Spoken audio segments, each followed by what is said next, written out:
Welcome to X1T Gaming, and together we're going to revolutionize the gaming industry. We are in part 4 of the prototype 3, and yeah, so I figured out what was problem yesterday with the last code. Once I get this loaded up, I forgot to add the tags um, like to the to the items. So I created tags for ground, created tags for obstacle, but I forgot to add them to the thing. So I'll let you guys see that, and we will continue on. Hopefully, I'll go a little bit longer today. I got work tomorrow, so I can't go too much more. Okay, so we had this input key right here where we had to compare tag, ground, and obstacle. And so we found out that it didn't work. And we're wondering why it didn't work. And what happened was I didn't add. So if you go to the ground, there's these tag things right here. So you have these things, and then you have to add tags. So I had to add ground and obstacle. And now, when we go into our thing, whenever he touches the ground, it goes, and now it's game over whenever he touches those guys. And now it's game over. So now what we're going to do is that when it becomes game over, we want to make the thing stop right away. So what we have to do for that is we go into our move left script, because all the stuff is moving left. And now we're going to add, what is it? Private player controller script. Player controller script.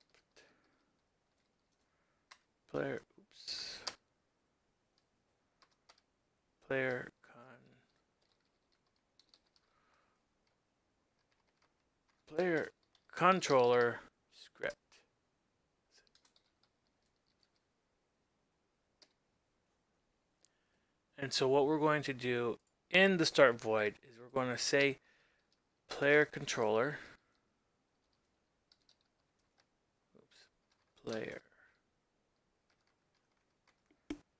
You need an L there. So player controller script is going to equal and game object dot find, and we're going to have player dot get component player controller.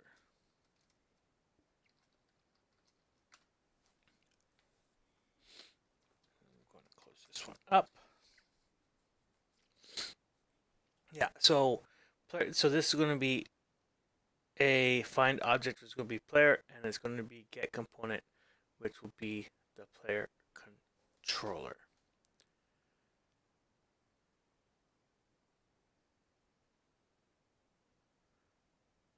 Yeah, so in move s, declare a new private controller, player controller, and warp the translate message of an if statement. So now we're going to do an if statement right here.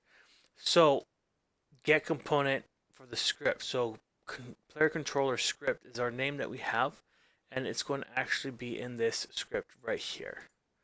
Wait, so we have all these if statements.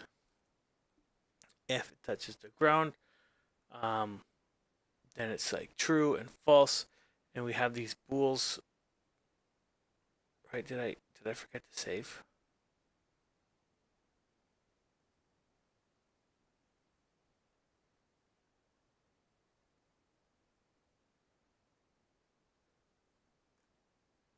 No, I didn't forget to save. Here it is. There we go. So we got the game over equals false, and then if game over equals true, it's going to debug. And so what we're going to be doing for that one is in the move left script, we'll go be like if player controller script game over, and this is going to be the double equal sign false. Then we're going to do this on that side. And we're going to close this one up. Just like that. Yeah, so basically, if the player controller equals false, the game over equals false, which is the bool from the player controller, then this is what's going to happen. If it becomes true, and it says game over, then it's not going to happen. So if we save, that's basically what it should do, is once we hit an obstacle, everything should just stop moving left.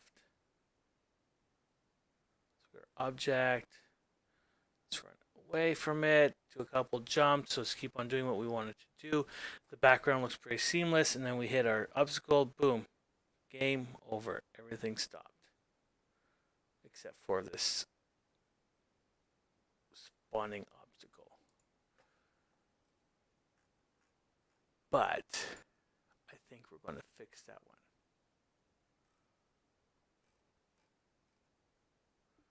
Okay, stop obstacle spawning on game over. Exactly. So what we're going to do for that one is, I think, pretty much the same thing. Yeah, so we're just copy and paste all that stuff over. So we'll go to here.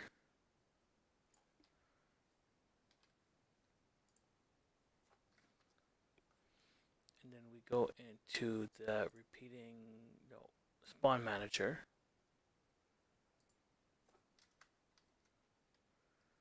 We have that there. And then we create this in the start menu.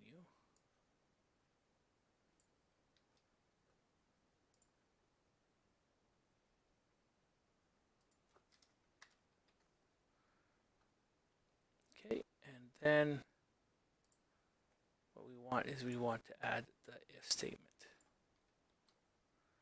into the spawn manager. Okay. So if this is exactly, so we're doing the same thing for this one. So basically we're creating the script to go into the player script. So then if the bool in the player script it equals false, then these objects won't move. And so let's just see our game.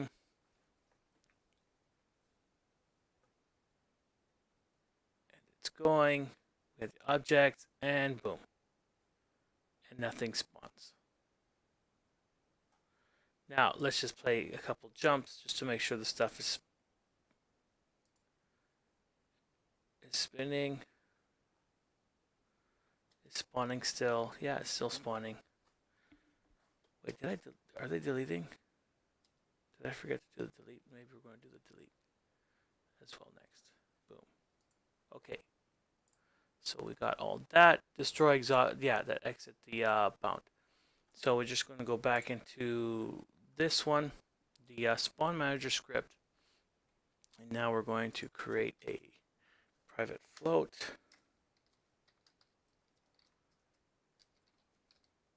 We're going to call it left bound equals -15. Yeah, and then he wants to do it in the update method.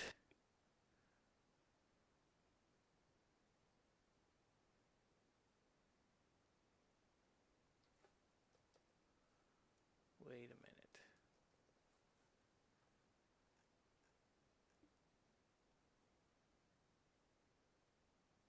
Okay, so that's in the start and the update.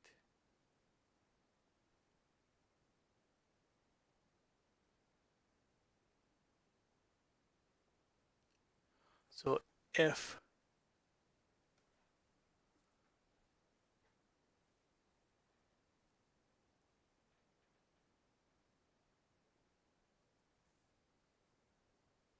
okay, so we want to create an if statement with that one. It says it's in the update, but it also says that my in the right script now. Oh, it's to move left. I'm not in the right script. That's what's making me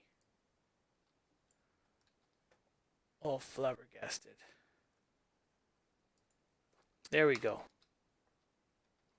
Oops, darn it, I pressed the wrong one.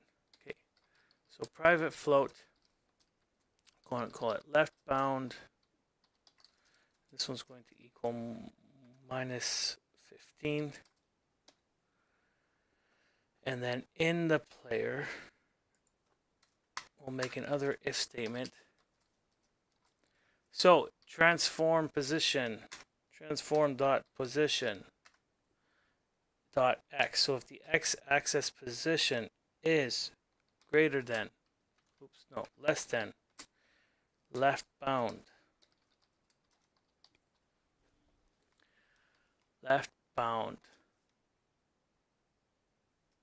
and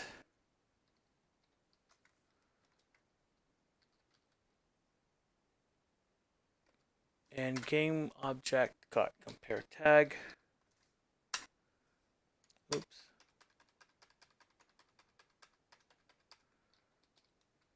Compare tag is going to be obstacle.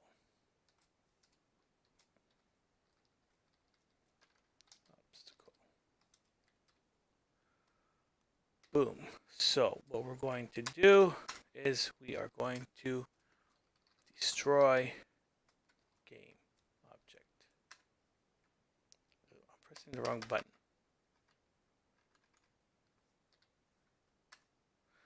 Destroy game object. And there we go. So we saved that. And we'll double check to make sure it's working.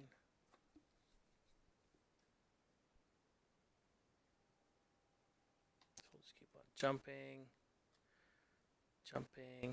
Yeah, and now other objects are getting destroyed. Boom. Game over, everything stops. You can still jump though.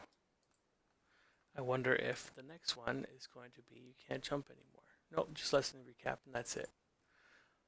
Okay, we're going to go to the next one.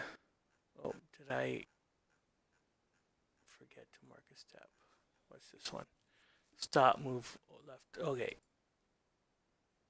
Boom. Okay, all of them are complete. Okay, and don't just stand there as the next one. So that's pretty much what I talked about. I'm going to open up the window. Give me a sec.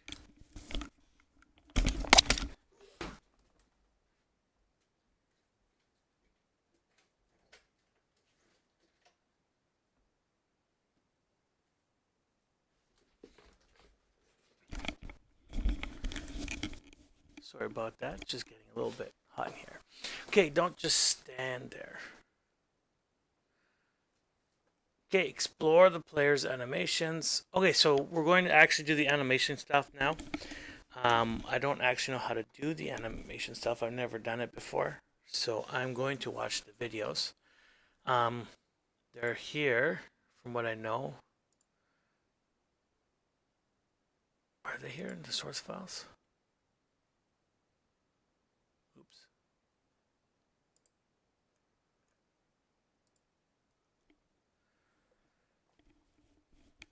Oh well, I'll watch the video, then we'll figure out where they're at.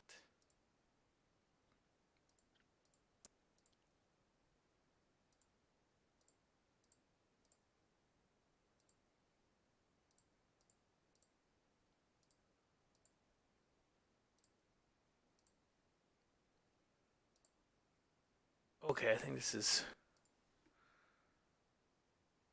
it. Okay, let's watch the first one. So we want to double click on the animation controller and explore different layers.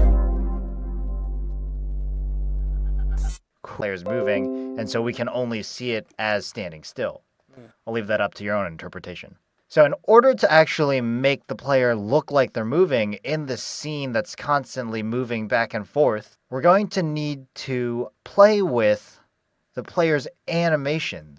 So what we're going to do is we're actually going to click on the player, and then in their inspector, you can see that there's actually an animator component already applied to it, and it has a controller for a simple character. So what we can do is we can actually double click on that simple character box. And now you see that it actually opens up a brand new window in our scene for animators. Now, if you want to see all of the different windows that you could actually add to Unity, you can actually see on the top left, there's the window button. And then you can actually add a bunch of other windows that you can use, is where the game over message is being sent. So you can add other windows if you want to. So now in our animator window, you can see that we have a strange view of this button that says entry, but not really anything else. You can actually move around in this view. There's a lot more going on. So we can press the Alt key and hold it and then left click and drag, and we can move around our little animator window here. Or we can use our mouse wheel and scroll in and out to zoom in and out. And if you click on your mouse wheel and hold, and then you drag it around, you can actually move around that way. So there's a lot of different things happening in our little animator window here. Now, first and foremost, the animator controller is the way that we actually control the states that the character is in at the current moment. So, in fact, when we're pressing play, our animator controller goes straight to our idle animation, which is why it looks like the player is not moving at all. So the player's not moving. Surprise, they're not moving incredibly fast, they're just not moving at all. So our animator controller actually controls all of the different states that our character can be in. So our character can be idle, and then from idle, these arrows actually mean that they then can go into one of these different states.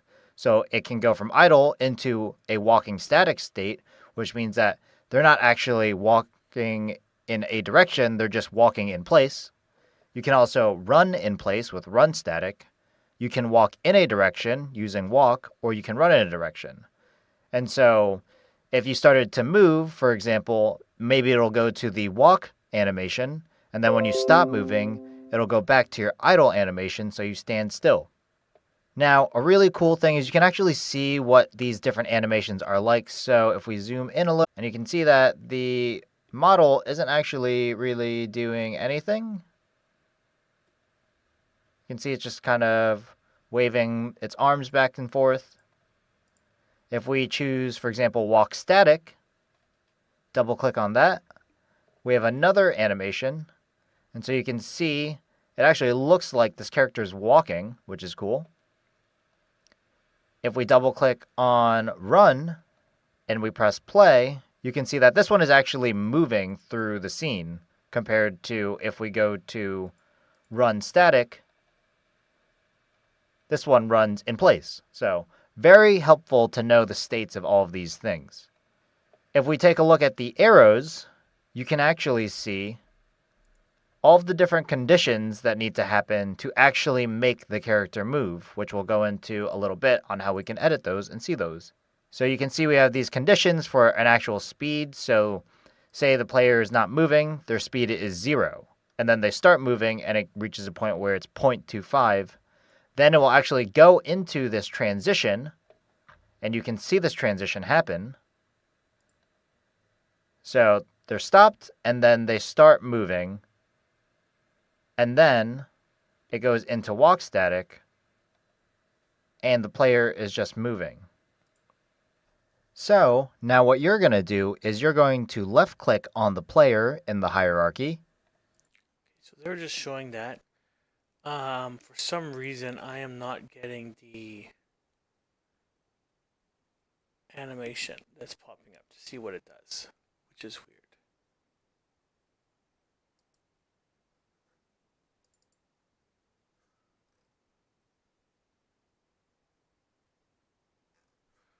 Yeah, I wonder if there's something in the comments about that.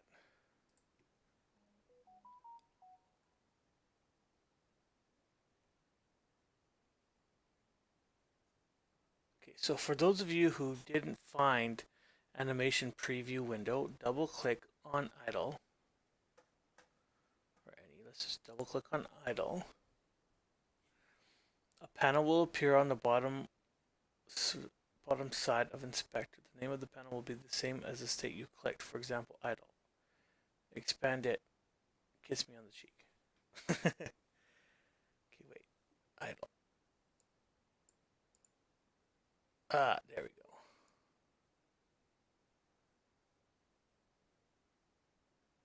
Yeah, just so you guys know, half Romanian, and we do 2 kisses on the cheeks for saying hello and goodbye, so I don't mind doing that at all.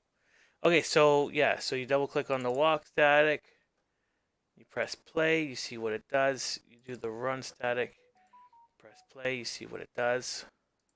Idle. Here, let me get out of the way for you. Oops. Wait, and then we do double click on the run. So you can see the run, you can see the grid in the back is moving, so it actually runs with you.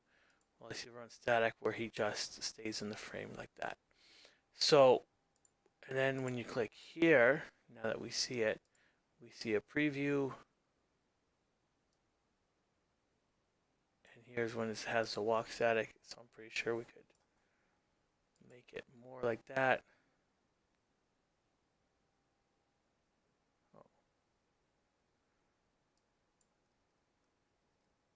I guess we have to change this one. But yeah, so we'll go into the next video, figure out how to do stuff like that. Yes. Boom. You guys got to see my beautiful face. Okay, so we'll mark step as complete. Now we will make the player start off at a run. So in the let's see if we could do this without actually seeing the video. In the parameters tab, change the speed F variable to 1.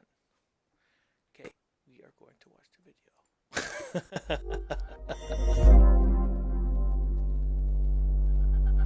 So we've gotten to move around our animator window just a little bit, and we've gotten to go and look into some of the animations themselves and preview them.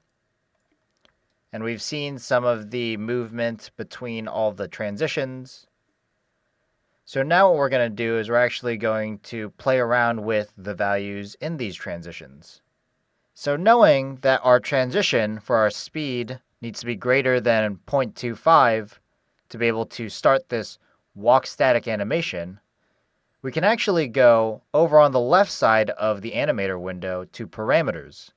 And if we click this tab, we have a parameters section that opens, and here you can actually see the parameter of the speed that we can set. So in fact, if we make this, for example, 0.3, because 0.3 is greater than 0.25, and now when we press play in our game, we can actually see when the player enters the game, then it should go into the idle state, and then it'll go down to the walk static state.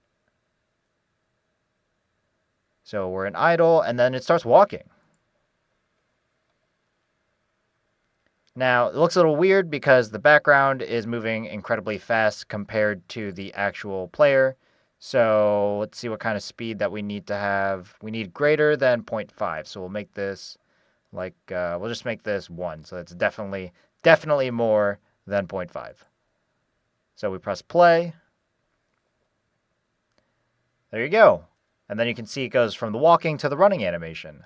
Now that does look kind of weird because the scene is just moving, so we can actually set a default animation state. So if we go to our run static here, and we right click on it, we can actually set as layer default state. So if we select that, you can see our entry state goes directly to our run static instead of to idle, because from idle we had to go to walk static all the way to run static, and that just took way too long. So now when we press play, you can see that the player starts running. The animation's still a little too slow, but we can fix that really easily. So you can see on our different states, there's actually some information in the inspector. So you can see actually the speed of which the animation runs. So since the player looked like they were running a little slow comparatively, we'll set this to something like 1.5. And now we'll play this animation. And there you go. Now it looks like the player's really running, and then they jump, and they're still running, but that's fine. We can fix that at some point. Now they're just moving so fast that they just end up back in the same place on Earth. And then one more thing that you can see is you can actually see different animation layers, which we'll go into, but it's just kind of interesting to see how they all work. So with the idle, you can see all of these different idle states that it can go into. With jumping, you can go from idle to a standing jump or walk and then walking jump. There's different ways of dying or crouching. So there's all of these different kinds of animation states that we can control based on certain conditions. So what you're going to do is you're going to start using some. Okay, so that's kind of interesting. I'm a little bit worried about these animator stuff when I'm trying to create my own game. Like, how am I supposed to create these animators, or if it just... Yeah, actually, maybe if I go add component...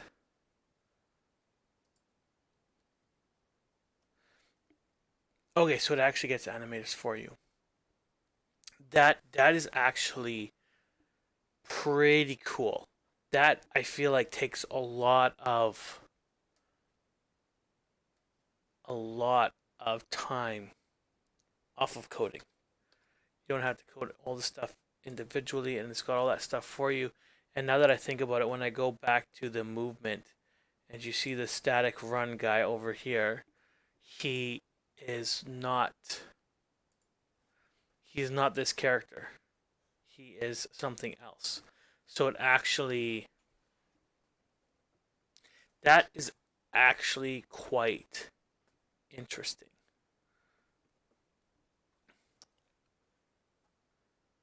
Yeah, and then we'll probably do like jumping. So running jump. How does this look like? What if I go and double click it? What was it? It was... Oh.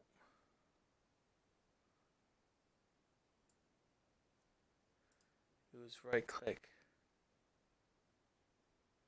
Set layer as default state. Now if I try... No. We want to set this one as default state.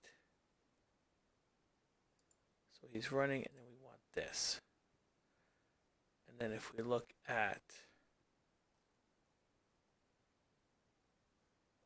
Yeah.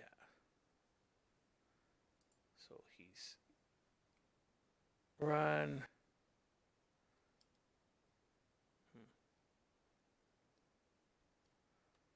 Not working.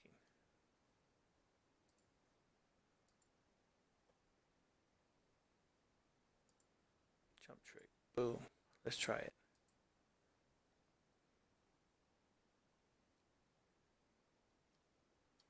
No.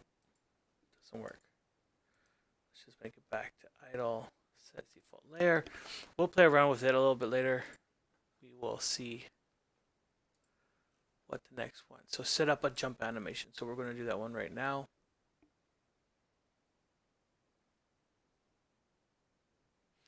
Also, we have to do coding with this one.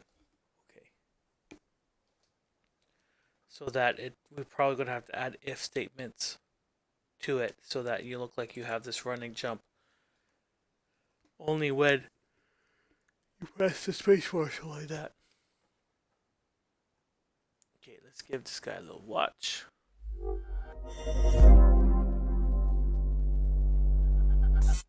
Cool. So we've got it so that our player looks really good while they're running through the scene. But we do have another weird thing where it's pretty awkward that they're still running while they're jumping. Unless you're in like an action movie. That's not really something that people usually do. So we're going to do some things to the jumping animation to really make it look real. In fact, we're actually going to use our player controller script to be able to do that. So if we go to our assets, and we can just close off the source files, collapse them because it opened it up when we opened the animation controller. And now if we open our player controller script, now in our player controller script, we're actually going to get a reference this time to our animator. So similar to how we got a reference to our rigid body, we're going to get a reference to our animator. So we'll also make this private because we don't need to find this outside of our class. It'll be of type animator, not animation. And we'll just call this player anim for now, for player animation. Now, just like our rigid body, we actually need to get the actual component on our object. So player anim is set to our get component. And what component are we getting? Our animator. And then make sure to call the method and close your statement. Now, in our update function is actually where we want this animation to happen, but what animation exactly are we trying to make happen? Well, let's see. In Unity, if we go to our animator and we find our player animator, now, if we take a look at our layers again, you can see that we have all of our different layers and we want our player to jump. So we'll go to our jumping layer and we're going to center all of our animation states. Now we have that goes from run to running jump. Now how do we get there? Interesting. So you can see to get from run, under our conditions, there's something called a jump trig. So let's see if in our parameters, so we do have something called a jump trig that we would be able to use. Now, if we follow the naming of all of these different variables, so you can see we have speed underscore f, and it has all of these decimals next to all of them, so that must be a float. And under animation int, so that's an integer, they're whole numbers. Under our static b, crouch b, so since they're checkboxes, they're probably booleans. So I think our jump trig is probably actually a trigger that you could think very similarly like the triggers on our colliders. So in our player controller script, so we have this place where we make this jump actually happen. So let's see. So if we use our player animator, let's take a look at some of the methods. Wow, that's super convenient. Dot set trigger, set the value of the given trigger parameter. And it's got an overload. Well, let's see. That seems like something that we want to use. So we'll use set trigger. That way we can use our jump trig. Let's see. Maybe, what's the other option? Oh, I can just use the name.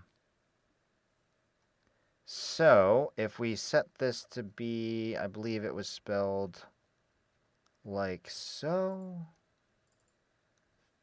Now, this set trigger method should activate our jump trigger when we press the space bar, since it's inside our if statement. Well, let's give it a try. Let's see what happens. So if we play our game and we jump, oh my gosh, that was a little weird, but we have the jumping animation. Well, that's cool. It kind of looks like it's like Superman or something. Superhero. All right, so to get started activating these animations, what we're going to do is in our player controller class, make sure that you add your own animation. Okay, let's just see his again. Now, like, mine's running this forward. set trigger method should activate our jump trigger when we press the space bar, since it's inside our if statement. Well, let's give it a try. Let's see what happens. So if we play our game and we jump, oh my gosh, That was a little weird, but we have the jumping animation. Well, that's cool. It kind of looks like it's like Superman or something, superhero. Yeah, no, that's weird. So mine actually jumps forward while his doesn't.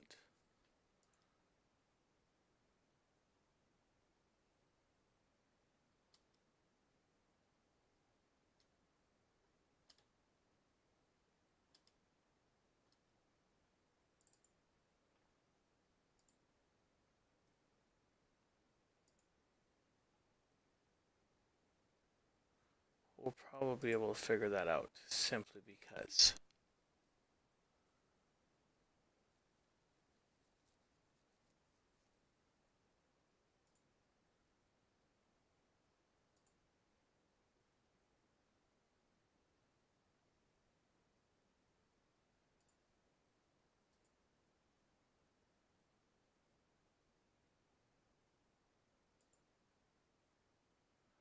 Or what jump he is.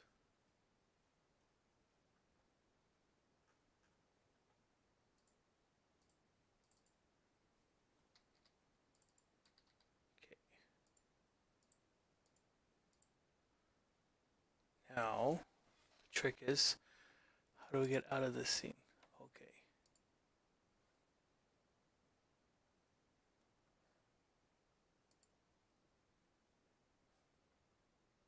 Hmm.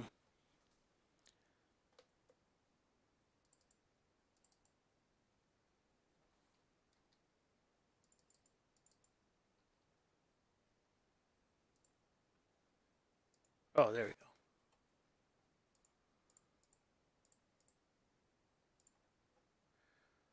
Boom. Okay, so let's go to the next video. To the next video and call it quits there. So we got adjust the jump animation, set up a falling animation, keep player from unconscious jumping, and listen recap. No, I'm going to call it quits there. Yeah. I'm going to call it quits there. Let's make sure that we save this. Yeah. Gotta go to work tomorrow. But yeah, no, that's exciting to see the animator. So that's an actual component that is part of the system. So I'm just gonna have to learn how to create that player instead of just have it given to us. That would be yeah. And then the animator, you have that. So we're learning how to do the animators. Yeah, no, this is good. I gotta sleep on this. Learn more and stuff like that. We gotta still watch those videos, and maybe I'll have to do another thing because we only got one more lesson after that for this prototype, so it should be done.